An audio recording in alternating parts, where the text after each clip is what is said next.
So what does that, I mean, so aside from like the church dynamic that we both live in, what does it, logistically look like to share Christ as an individual, not just collectively, but as an individual in the day and age that we find ourselves in? Yeah. No, that's such a great question. And I think that, I think that it, in some ways, it does require a bit of the collectiveness. And when I say collectiveness, I'm not talking about like the church as an entity or an organization. I just mean relationally. What caught the attention of the Roman world was not the belief system of the early church. It was not the morality code of the early church. It was people coming to the table from different languages, nations, tribes, and tongues that should not have been able to get along together. It was their ability to come together in community with one another around a shared table. And not only that, but then to have this outward shoulder to shoulder facing presence to the world around them. I think Emperor Julian commented that it was a scandal that the godless Galileans cared not only for their own, but for the rest of the Roman Empire as well.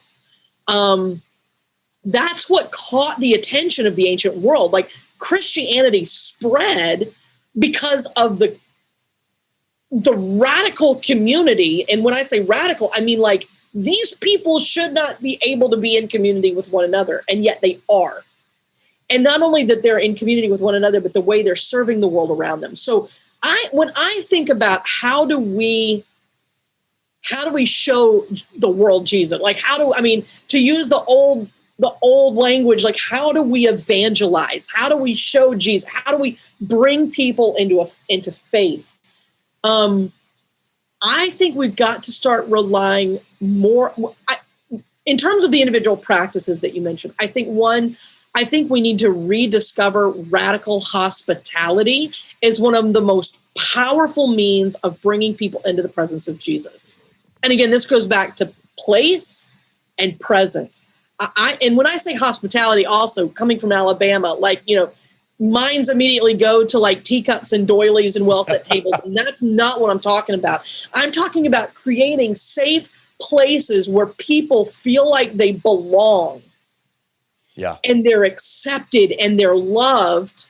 And then they encounter the presence of Jesus. It's about us setting a table for the presence of Jesus to come in. So that's one.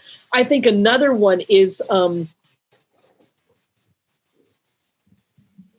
think if we can be blessings to our cities, right? Like, when the people of God were going into exile, Jeremiah told them, build houses and plant gardens. In other words, put down roots. Quit acting like you're just, a traveler in this foreign land and you're just going to weather the storm. No, put down roots and be a blessing to your city. Could the church start becoming, and when I say church, again, I'm not talking about the organization, I'm just talking about the people of God. Can we start becoming the solutions to the city's problems? In our context, we own a coffee house in DC, and when the pandemic hit, we just decided to partner with our city to be a distribution site for food. So I don't even remember now, like I don't know the number of the pounds of groceries and meals that were given out there, but like we're like, hey, we want to be a people that the mayor looks to for solutions. I think another opportunity we have as the people of God is to be a different kind of voice in the cultural conversation. Like, can we be peacemakers and grace givers and tone setters? That was what is so desperately needed right now. People that can give grace, people that can say, you know what, I disagree with you, but I'm going to live at peace with you. And people that can change the tone. And if there's anybody that can do that, it's the people of God. And so I think, radical hospitality, serving our community, being grace givers, peacemakers, tone setters, those are practical things that I think of. And the other one I would say, too, is we've got to take discipleship out of the Bible study and put it into the marketplace. And when I say that, I'm not anti-Bible study. I love me some Bible studies. Those are necessary. We've got to, we could get on the whole topic of biblical literacy and you could get me going for another 2 hours. But we've got to understand discipleship as shaping people in the ways of God within the day-to-day, everyday life, walking around life that they do. And so I think finding ways to put discipleship back in the marketplace will help us reach a generation for Jesus. No, that's really good. Talk to me about how you view this idea of being peacemakers. Because I feel like I'm actually talking about this. I'm speaking at the time of this recording this Sunday at the church that I'm on staff at about my truth versus God's truth and like the dynamic that we live in. And I think for a lot of people,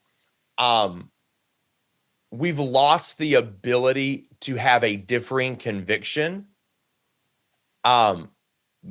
with people that we're sitting at a table with and still be respectful. And so I know for a lot of people, I've watched people's entire theologies change in regards to different hot topic areas because they have people that they care about that are choosing to do things that are contrary to their theology. And they just don't know what to do with the fact that there's conflict there. So they do their best to try to make their theology match the behavior that they know is wrong in order for them to feel peace. But that's not what we mean by being peacemakers or being peace-giving at all. Can you talk a little bit about like what it looks like to be a peacemaker inside of that conflict?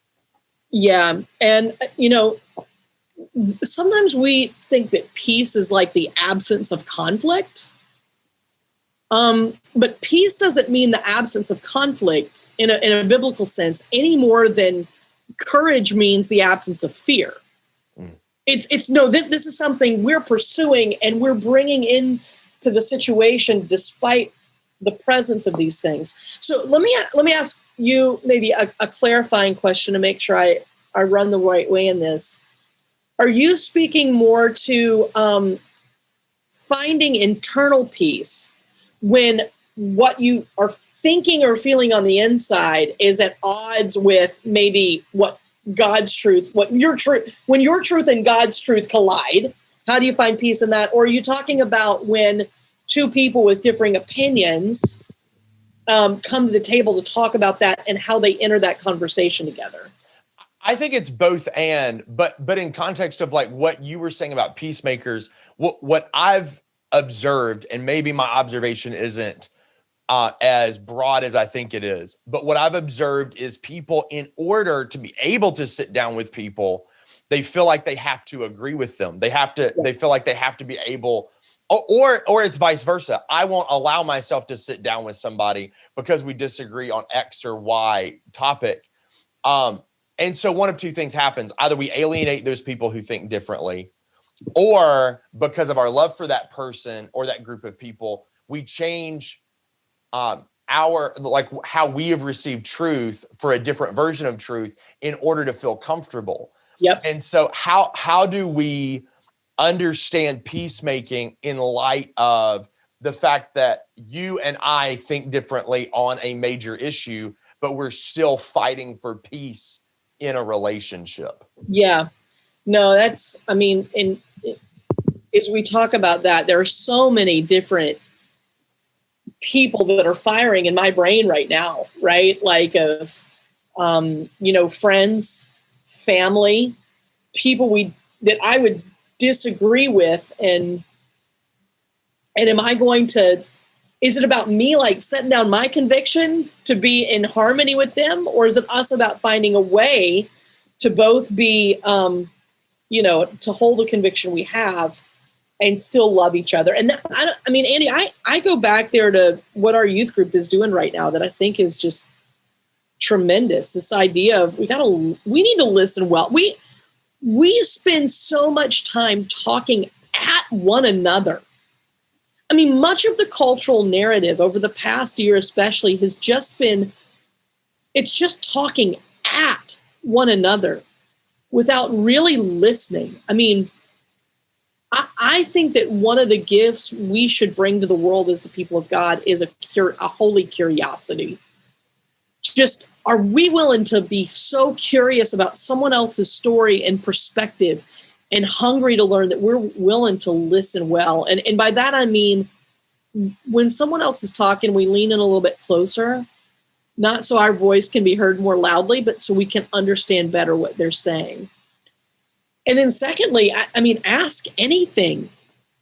Like, I think it's dangerous when we get to a situation culturally where we feel like we can't even ask certain questions because of the label that might get us. Or when, look, as a church, we've got to let people bring their questions into the church. I think more people have left the church because we haven't even given space for questions, real, legitimate questions of humanity. Like, ask anything, whatever question you have. You're not going to be judged for asking that question. You're not going to be labeled for asking that question. You're not going, and we're not going to give you a pat answer. Like, we're gonna listen and ask anything. And then we've got to create spaces where we can disagree freely. I mean, I look back at the early church. I look back at the Jerusalem Council in Acts 15. You're trying to get Gentiles and Jewish people to the table together. You're trying to get, Jewish people to be okay with these new Gentiles coming into the church setting to have communion with you, and they've got pork on their breath. Like, I mean, they were navigating some really serious cultural differences in the first century, and we've got to be in a similar place of agreeing to disagree. We can disagree freely with one another and still love one another. And the fourth one is just loving regardless. Loving does not mean agreement. It means that we're both connected to something bigger than ourselves. That our truth doesn't end with us. That we're both anchored to a truth that is outside of us, external to us, and bigger than us. And one of the things that we say around here too is that we reserve the right to get smarter. That's good. I want to reserve the right to get smarter. I want to reserve the right to one day come around and say, you know what, I was wrong about that. And I was really wrong about that. And I also think that we probably, especially as Protestant Christians, need to recover the spiritual disciplines of confession and forgiveness. Because we have so much seen that as a vertical thing between us and God. But there's also this horizontal, I would say, maybe even more importantly, there's this horizontal element between us and others that if we practice that, I think would make a tremendous difference in the world and show the world a picture of something that they're not seeing. That's so good. And I think with what you're saying is it does go back to something you were talking about earlier, which is the proximity of that conversation. I think one of the reasons that we've struggled so much with having hard conversations and it still being peace-giving is just like we know about email, that you read emotions into email, that when something's done digitally, even sometimes over Zoom, but oftentimes on social media, what's posted, what's left out there for everybody to see, when we don't clarify intent, people write their own intent. Totally. And so it's not, I mean, that almost sounds evil or like people are coming after you to change what you're meaning. No. People write their own intent out of insecurity. Absolutely. When they've already experienced people push back in that way and they see you saying something similar, that's what happens. And we can call that all unfair all day long, but it's the proclivity of people who are hurting. Absolutely. And so we can either complain about it or understand that it's our responsibility to clarify. And I think for so many, we've maybe tried to have those conversations with the right heart, but with the wrong place. Absolutely. And how you were talking about that and knowing like those are conversations that don't have like a digital footprint. Those are conversations that are water cooler conversations. They're coffee shop over dinner conversations. Yep. You know, I grew up in Alabama where there's a lot of history of civil rights. And I've always considered myself, as much as a white guy can be, and I'm going to give that caveat, as much as a white man can understand the plight of people who experience racism. I've always desired to be as aware as possible, but probably the best gift that came out of this last year was being able to sit down with a couple of people that I know really well and really personally, that are of color, and being able to listen to their stories and be able to listen to, like, not stories from, like, because if you're from Birmingham, a lot of times I think we hear civil rights things because there is a different dynamic in Birmingham with racial tensions because of its history. I think oftentimes we think about it in the past. But when we sit down and hear stories about, like, 90 days ago, it changes things.